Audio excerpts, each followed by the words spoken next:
Hello அண்ணா. Hello. 3 நாளைக்கு முன்னாடி AC problem சொன்னேன்ல, எப்பண்ணா வருவீங்க? ஓ, நீங்களா தம்பி?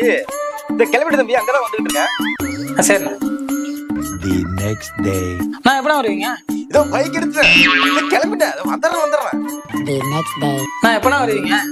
உங்க ஏரியாவுக்கு வந்துட்டேன். உங்க வீட்டுக்கு எதிர பெட்டி கடை இருக்குமாப்பா? பெட்டி கடையா? அதெல்லாம் இல்லையே. ஐயோ, அப்ப நான் பக்கத்துல வந்துட்டும் போல. லொகேஷன் அனுப்பிச்சு விட்டுருப்பா, நான் வந்துடுறேன். நான் அனுப்பிச்சி விட்றேன். The next day. ஹலோ அண்ணே. ஹலோ தம்பி, நீங்க அனுப்பிச்ச லொகேஷன் ஹைதராபாத்ல காட்டுப்பா. ஹைதராபாத்? இல்லப்பா, நான் ஹைதராபாத்ல இருக்கேன்னு காட்டுது. கவலைப்படாதப்பா, நான் 1 ஹவர்ல வந்துடுறேன். ஹைதராபாத்லேருந்து 1 ஹவரில் வரணும். இது வேலைக்காவது இது ஒருத்தர. ஹலோ அண்ணே, ஏசி ப்ராப்ளம். தம்பி, உங்க வீட்டு வாசல்ல தான் இருக்கு. எந்த வர அண்ணே, அட்ரஸே கேட்கல, வீட்டு வாசல்ல நிக்கிறேங்கிறான். ஏசி போட்டது மாதிரி தான்.